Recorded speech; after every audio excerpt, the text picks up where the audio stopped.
이 시간 우리에게 주시는 하나님의 말씀은 신약 성경 누가복음 1장 46절에서 56절의 말씀입니다.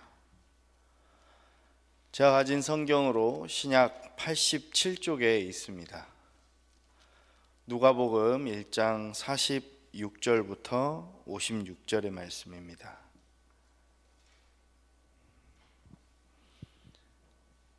저와 여러분들 한 절씩 교독하도록 하겠습니다.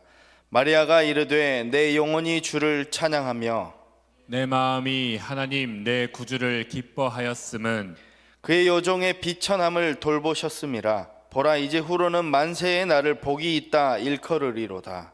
능하신 이가 큰 일을 내게 행하셨으니 그 이름이 거룩하시며 긍휼하심이 두려워하는 자에게 대대로 이르는도다.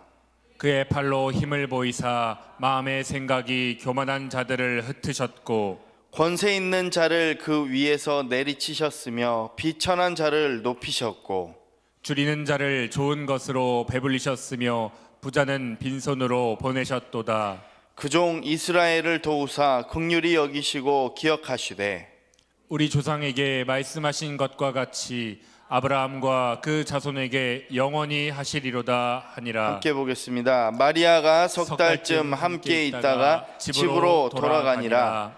아멘. 여러분들 마리아라는 이름이 성경책에 몇 번이나 등장하는지 한번 알고 계시나요?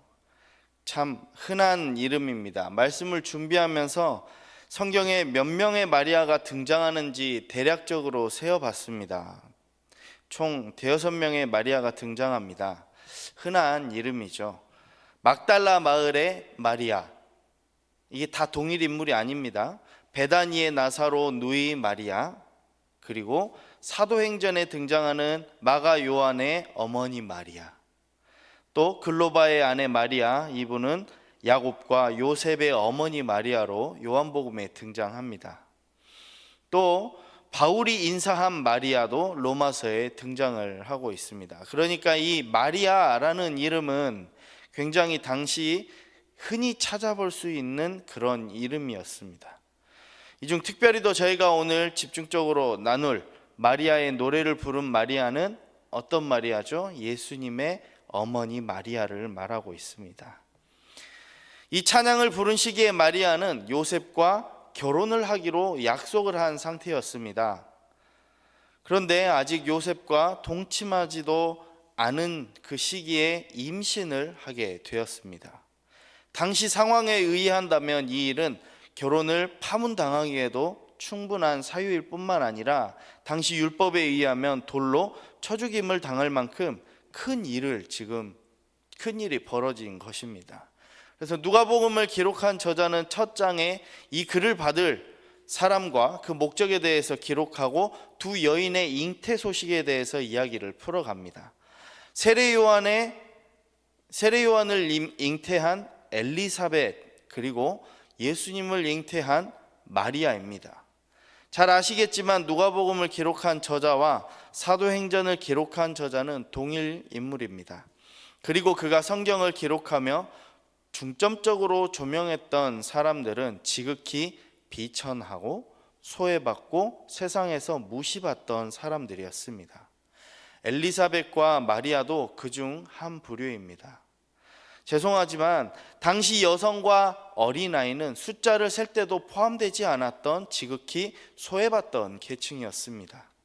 그런 그녀들에게 집중하며 특별히 마리아의 노래를 이 누가복음의 가장 첫 장 앞부분에 실은 이유는 그녀가 하나님의 커다란 은혜를 입고 하나님을 기뻐 찬양했기 때문입니다.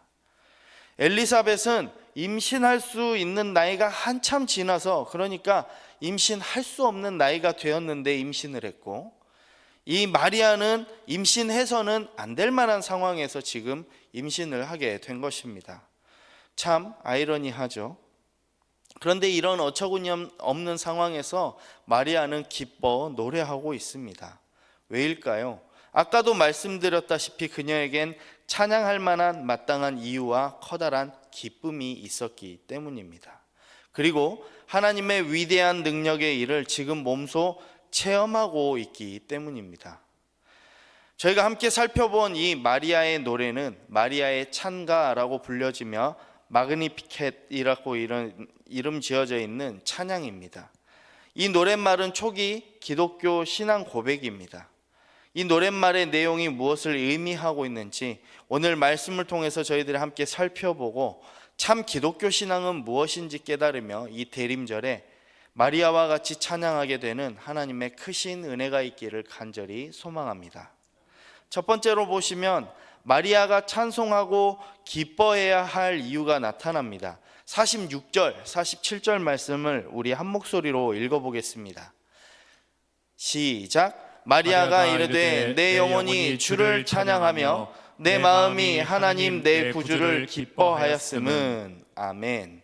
46절과 47절에 내 영혼이 주님을 찬송하고 내 마음이 구주를 기뻐한다 라고 마리아는 찬양을 시작하고 있습니다. 이 찬송은 기쁨의 노래입니다. 어떻게 그녀가 비참한 상황에서 이렇게 찬송하며 기뻐하는지에 대한 이유가 나타나는데요. 첫 번째로는 48절에 나오는 것처럼 여종의 비천함을 주님께서 보셨다는 것입니다. 여종이라고 하면 자신을 낮추는 말입니다. 실제로 마리아는 그런 처지였습니다. 어느 왕가의 출신도 아니고 귀족의 출신도 아니며 부자의 자손도 아니었습니다. 지극히 평범한 가정의 딸입니다. 아까도 말씀드렸다시피 지극히 평범한 집의 딸은 소외받는 부류의 계층 사람이었습니다. 그 어느 누가 이렇게 비천한 여종의 삶을 살고자 했겠습니까? 보통 생각해보면 보통 사람들은 주위에서 자신을 하찮은 존재로 여길까봐 자신을 꾸미고 품위 있게 하려고 갖가지 노력들을 하죠. 어떻게 노력하나요? 아름다워지려고 화장도 예쁘게 하고 또 안 된다면 의술의 힘을 빌어서 수술도 하기도 합니다. 또 지식 있게 하려고 많은 책도 읽고 공부도 하고요. 또 물질적으로 풍요롭게 하려고 수많은 노력들을 합니다. 이런 행위들이 다 나를 비천하거나 소외받는 자리에서 벗어나려고, 그런 삶을 살지 않게 하려고 하는 노력들인데요. 하지만 우리가 이렇게 노력을 한다고 한들 우리 인간의 근본적인 비천함의 문제는 해결할 수 없는 것입니다. 마리아가 고백한 이 여종의 비천함이라 함은 인간의 실존에 대한 피조물로서의 정확한 통찰이라고 볼 수 있습니다. 그러니까 더 쉽게 말씀드리자면 하나님 앞에 한낱 연약한 존재입니다 라고 고백한 그런 것이며, 죄 본성에서 하나님의 은혜가 없으면 나는 단 한순간도 살아갈 수가 없습니다, 그런 의미의 비천한 여인이라 이렇게 고백한 것입니다. 그러니까 타인과의 상황에서의 열등감이 아닌 자신의 실존을 정확하게 꿰뚫고 고백하는 그런 솔직한 고백이라고 볼 수 있겠습니다. 그런 자신에게 지금 일어난 이 상황이 하나님께서 베푸신 얼마나 큰 은혜인지 또 영광인지 마리아는 기뻐 찬양하고 고백하고 있는 것입니다. 그리고 그녀가 하나님께 찬송하며 기뻐할 수 있던 또 다른 이유는 자신을 통하여 하나님께서 정말로 큰 일을 행하고 계신다는 사실을 인지했기 때문입니다. 49절을 함께 읽어볼까요? 49절 말씀 한번 띄워주시면 함께 읽겠습니다. 시작. 능하신 이가 큰 일을 내게 행하셨으니 그 이름이 거룩하시며. 어떤 것이 큰 일이죠? 이 능하신 이가 큰 일을 내게 행하셨다 했는데 바로 하나님의 아들이신 예수 그리스도를 지금 뱃속에 잉태하고 있다는 일입니다. 마리아 자신의 몸을 통해서 온 인류가 구원함을 얻게 되었다는 그런 측면에서, 그러니까 하나님의 아들이신 예수의 생모가 되는 굉장히 큰 일이 자신에게 지금 이루어지고 있다라고 고백하고 있는 것입니다. 초기 기독교인들은 능하신 이가 큰 일을 나에게 행하셨습니다 라는 이 마리아의 찬송을 반복해서 부르고 이 놀라운 사실을 널리 전했습니다. 왜냐하면 하나님께서 인류 구원을 위해서 메시아를 이 땅으로 보내셨다는 사실보다 더 중요한 사실이 없었기 때문이죠. 우리 또한 마리아와 같은 심정으로 그 전통을 따라서 하나님의 행하신 놀라운 구원을 노래하고 있는 것이 아니겠습니까? 여러분들의 찬양들이 다 그런 것이잖아요.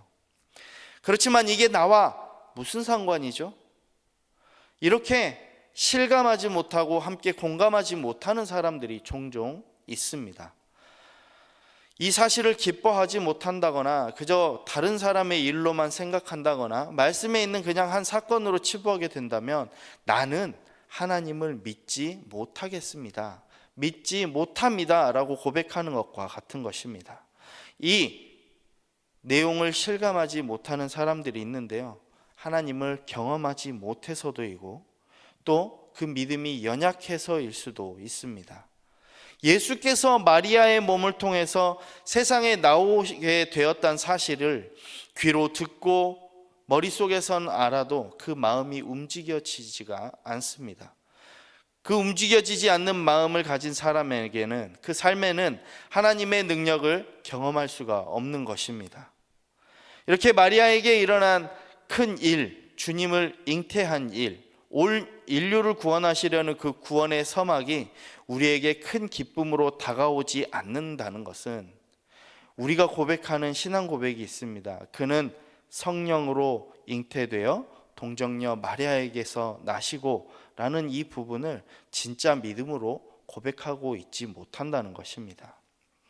개인의 차가 있겠습니다. 어떤 분들은 믿음의 경험을 통해 이 마리아의 고백처럼 하나님은 살아계십니다, 하나님께서 하신 일을 믿습니다 라고 고백하는 분들이 있는 반면에 앞서 말씀드린 것처럼 아직 내 믿음으로 고백되지 못하는 분들이 있습니다. 여러분들은 어느 쪽에 더 가까우신가요? 이렇게 놀라운 사실을 마리아와 같은 믿음으로 고백하며 우리는 어떻게 하나님을 경험하고 더 깊이 있는 믿음으로 진솔하게 우리 주님을 사랑하며 고백하실 수 있겠느냐라는 것입니다. 49절을 보시면 후반부에 뭐라고 나와 있냐면요, 그 이름이 거룩하며 라고 고백되어지고 있습니다. 그러니까 하나님을 믿음으로 고백하는 것, 하나님을 경험할 수 있게 되는 것은 하나님을 두려운 존재로 알고 경험한 사람에게서만 나타나는 그런 현상이다라는 것입니다. 구약의 모세를 한번 생각해 보십시오. 호렙산에 불타는 그 가시덤불 사이에서 하나님의 위엄을 앞에 두고 두 신을 벗어두고 하나님의 말씀을 들었습니다. 바울은 다메섹 도상에서 하나님을 만남으로 두렵고 떨리는 마음으로 그 존재를 알게 되었고 자신의 삶이 180도 바뀌게 되는 역사가 일어났습니다. 그러니까 마리아와 같은 믿음의 고백, 능력의 하나님의 그 큰 일을 행하신 것을 고백하는 것은 주님의 거룩하심을 고백하는 것입니다. 이 이름이 거룩하다 함을 고백하기 위해서는 하나님을 경외해야 합니다. 또 경외하기 위해서는 우리가 낮고 겸손한 마음으로 하나님을 대하고 하나님을 구해야 할 줄 믿습니다. 하나님의 존재 앞에 우리는 바울과 같이 바짝 낮게 엎드릴 수밖에 없는 것입니다. 하나님은 성경에 나타난 바 어제도 있으셨고 오늘도 계시며 내일에도 계실 전능하신 하나님이십니다. 우리가 이 믿음으로 이 하나님의 거룩하심을 고백하며 믿음으로 시인하시게 된다면 우리는 이 거룩한 사건 속으로 초대되어지고 하나님의 놀라운 일을 함께 경험하는 공동체가 되는 것입니다. 50절 말씀을 한번 같이 읽어보겠습니다. 시작. 긍휼하심이 두려워하는 자에게 대대로 이르는도다. 아멘. 지극히 높으신 하나님을 두려워하는 자에게 대대손손 하나님의 일을 경험하는 은혜가 있을 줄 믿습니다. 이제 마리아의 찬송을 통해 고백되어지는 두 번째는 하나님께서 행한 일에 대한 고백이 나타납니다. 마리아는 계속해서 노래를 하고 있습니다. 비천한 자신에게서 큰 일을 행하시는 하나님께서 어떤 일을 행하시는 분인지 노래하고 있습니다. 그냥 자신의 감정적으로 자신의 느낌대로 그런 하는 고백이 아니라 구약 성경을 근거하며 자신의 조상들의 역사를 보며 지금 하나님을 찬양하고 있습니다. 그리고 기록한 누가복음은 저자는 이 일이 예수 그리스도를 통해 일어났다고 고백하고 있습니다. 총 세 가지 부분으로 마리아는 하나님의 행하신 일을 찬양하는데요. 그 첫 번째로는 하나님께서는 교만한 자를 흩으십니다. 51절 말씀을 다 함께 보도록 하겠습니다. 그의 팔로 힘을 보이사 마음의 생각이 교만한 자들을 흩으셨고, 앞서 말씀드렸습니다. 하나님의 거룩하심을 아는 것, 하나님을 경외하는 것이라 말씀드렸는데요. 이는 자신이 교만하지 않고 낮은 자세로 겸손해야 가능하다고 했습니다. 하나님께서는 교만한 자들을 벌하십니다. 51절 말씀에도 하나님의 권능의 팔로 그 마음속에 교만한 자들을 흩으셨다라고 고백하고 있습니다. 어떤 초대 교부는 교만한 것을 죄라고 규정했습니다. 잠언에서의 교만은 패망의 선봉이고 교만은 다툼만 일어날 뿐이다 라고 기록되고 있습니다. 교만의 반대말은 겸손이기도 하겠습니다만 감사라고 생각이 되어지기도 합니다. 교만하지 않는 사람은 작은 것에도 하나님께 감사하며 기뻐 노래할 수 있기 때문입니다.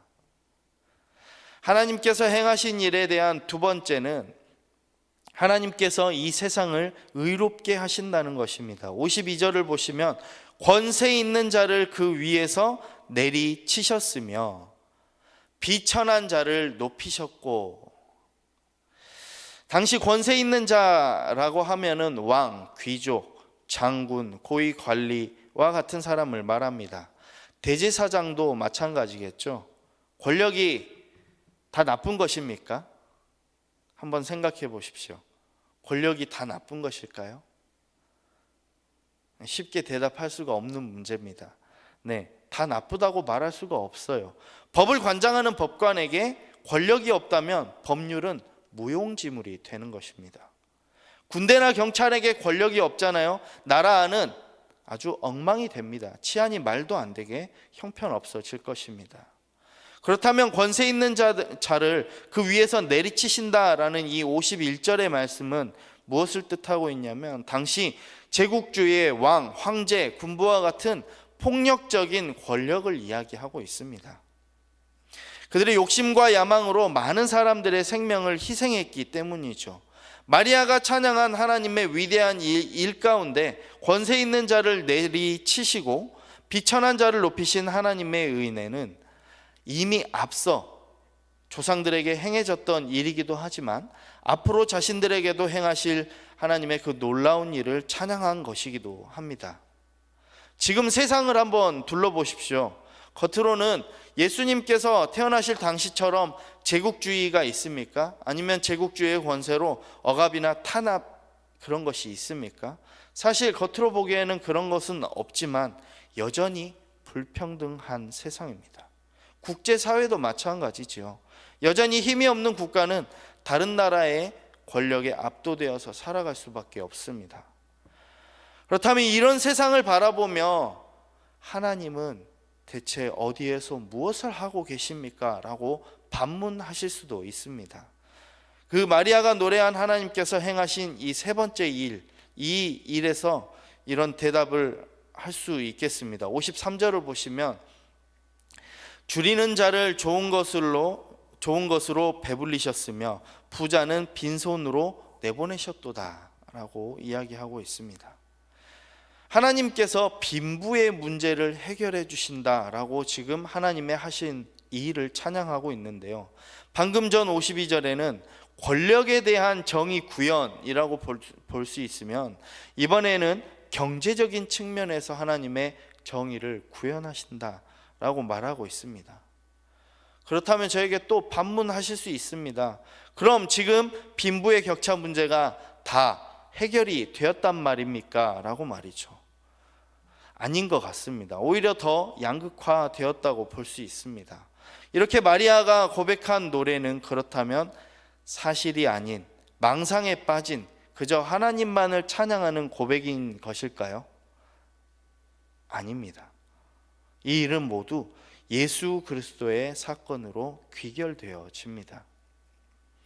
지금 우리의 현상과 우리의 상황만을 놓고 이야기하는 그런 단순한 것이 아니라 초기 기독교인들이 고백했던 이 일, 마리아의 찬양은 예수 그리스도의 십자가 사건을 통해서 이루어진 것으로 생각해야 하는 것입니다.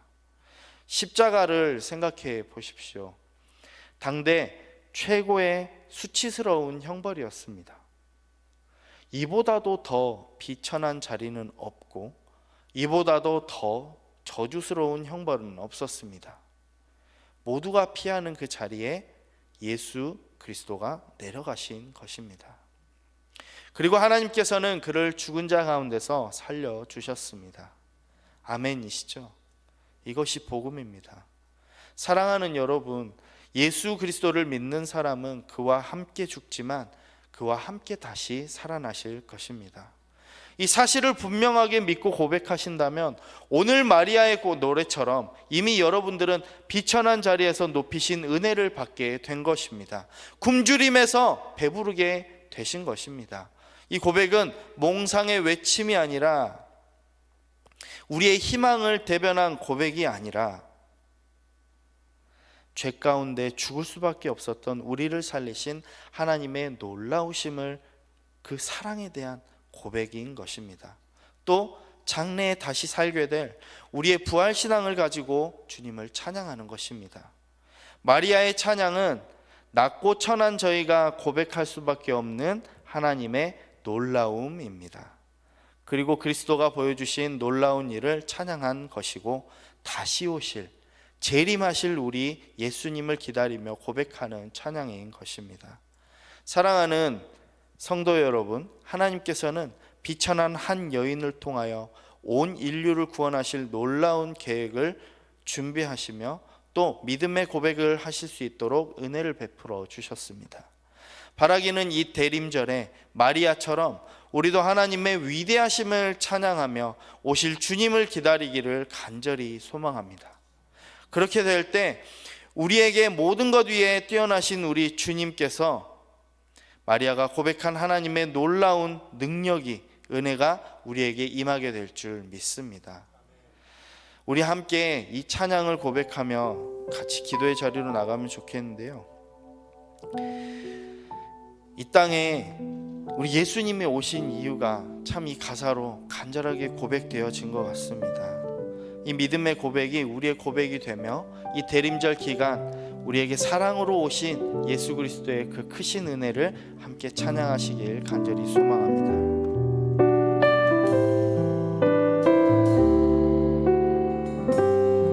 이 세상 가장 아름다운 순종의 눈물, 온 세상 다시 빛나게 한 생명의 눈물, 그가 이 땅에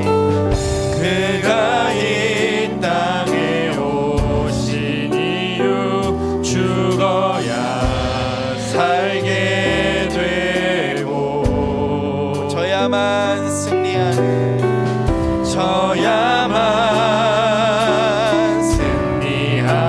놀랍고 영원한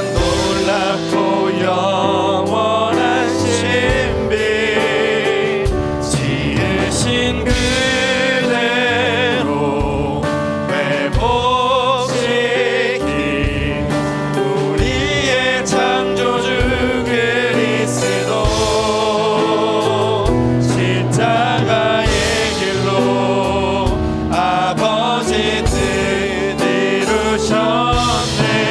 그가 이 땅에 오신 이유, 이제 우리에게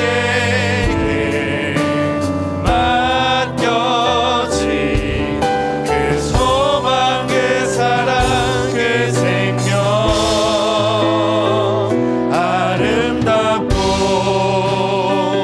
눈부신 십자가의 길, 우리가 이 땅에 살아가. 우리 처음부터 한 번 더 고백하겠습니다. 이 세상 가장 아름다운 이 세상 가장 아름다운 순종의 눈물. 온 세상 다시 빛나게 한 생명의 눈물. 그가 이 땅에 오신 이유 죽어야 살게 돼. 저야만 승리하는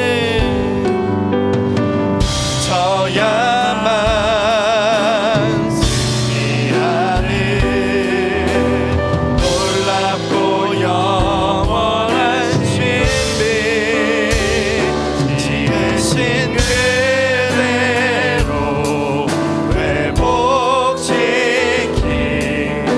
우리의 창조주 그리스도 십자가의 길로 아버지 뜻 이루셨네. 그가 이 땅에 오신 이유 이제 우리에게 맡겨진 그 소망 그 사랑 그 생명 아름답고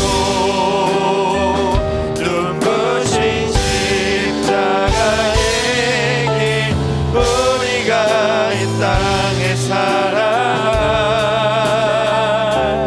이유.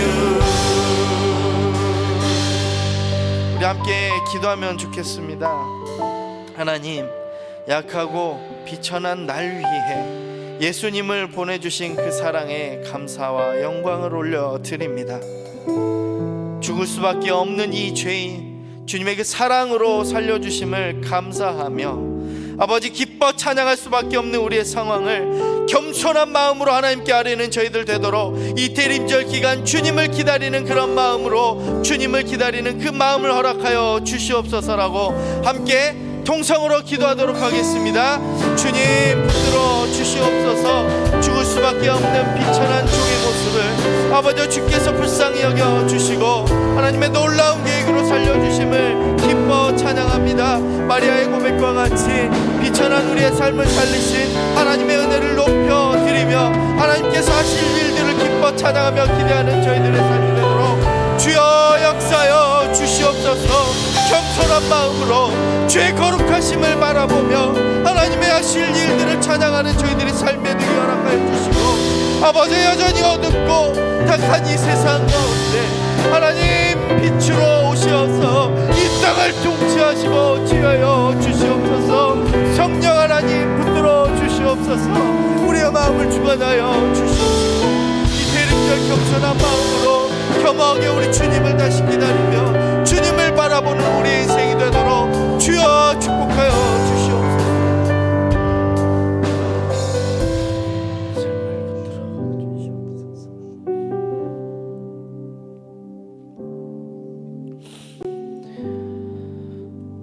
감사하신 하나님, 죽을 수밖에 없는 우리의 삶을 주의 은혜로 살려주심에 참으로 감사를 드립니다. 비천한 우리의 삶을 그리스도를 이 땅으로 보내주심으로 말미암아 다시 죄에서 생명으로 옮기게 하신 그 하나님의 놀라우심을 찬양하는 저희들이 삶이 되도록 주님 축복하여 주시옵소서. 마리아와 같이 기뻐할 수밖에 없는 우리의 상황을 주님께 높여드리며 널리 이 일을 주님께서 행하셨습니다라고 고백하는 저희들의 삶이 되도록 주님 축복하여 주시옵소서.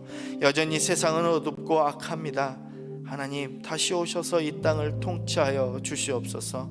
그런 주님을 기다리는 이 대림절 기뻐 찬양하며 다시 오실 주님을 기다리는 저희들의 믿음과 신앙이 되도록 주님 은혜를 베풀어 주시옵소서. 사랑의 하나님, 이 시간 주님 앞에 나오며 귀한 물질을 올려드리는 손길이 있습니다. 주여 친히 찾아가 복에 복을 더하여 주시옵소서. 주님의 은혜가 차고 넘치는 삶이 되도록 주님 늘 동행하여 주시옵소서. 이 모든 것 거룩하신 예수 그리스도의 이름으로 간절히 기도하옵나이다.